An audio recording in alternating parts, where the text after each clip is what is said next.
So we're definitely in the right place and we're at the right time right now because there's a number of things that as people are, most of the people that we deal with have multiple employees, but they just lack a lot of the basic things that I think a lot of businesses need to protect themselves, from employees or having to let people go and all of these things. And I guess, I just want to ask you, like, why is it, because I'm sure you see a lot of businesses, they come to you, what is it? Why is this an area that's so neglected, do you think? It seems to be, to me, an area that business owners can't confront. And I think that one of the reasons for that is they lack information about what to do and what it is they're supposed to do under the law. When you know what it is that you need to be doing, then you can just go ahead and do it. But the employment law, HR, dealing with employees, being afraid that employees are going to sue you, it becomes a whole area that business owners have a lot of back off. So one of the things that we do in our practice is we do a lot of training for managers, for executive, for HR people, so that they know what it is that they're supposed to be doing. How did you get into this area? Like, what was the moment that you're like, okay, this is an area that I'm good at. I know this, and a lot of people need help.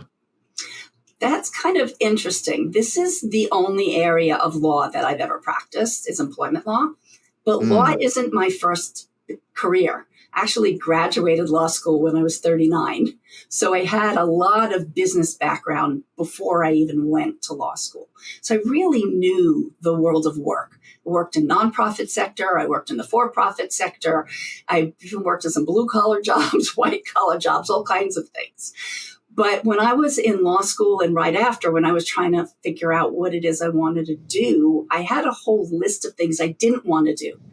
Didn't want to do criminal law. I didn't want to do family law. I couldn't deal with those emotions. I didn't want to do plain business law because I really didn't care to litigate why the widgets didn't arrive on Tuesday. I was not really good at either science or math. So no tax law, no securities law, nothing to do with environmental protection. You just X'd everything out until you got to the bottom of the page, didn't you? To some degree, but I was clerking for a judge after law school in the District of New Jersey Federal Court. And he suggested employment law. He knew my background. He knew what I was capable of. And the world of work made sense to me.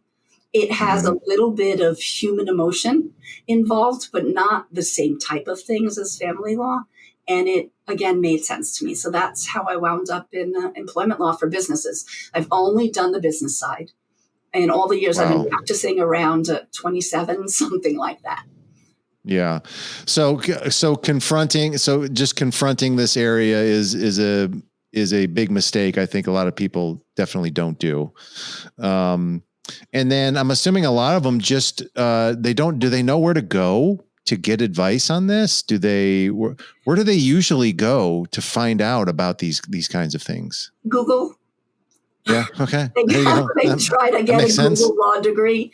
I very often have potential clients calling me because I said, well, I tried to Google this and it didn't make any sense to me. So I figured I should call a lawyer.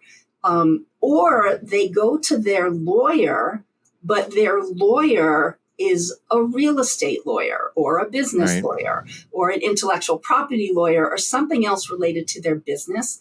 They're not an employment lawyer. And this is a very specific niche of what we do to help our business clients comply with all these crazy employment laws that apply when you have employees. And we also try to help them achieve their business goals at the same time.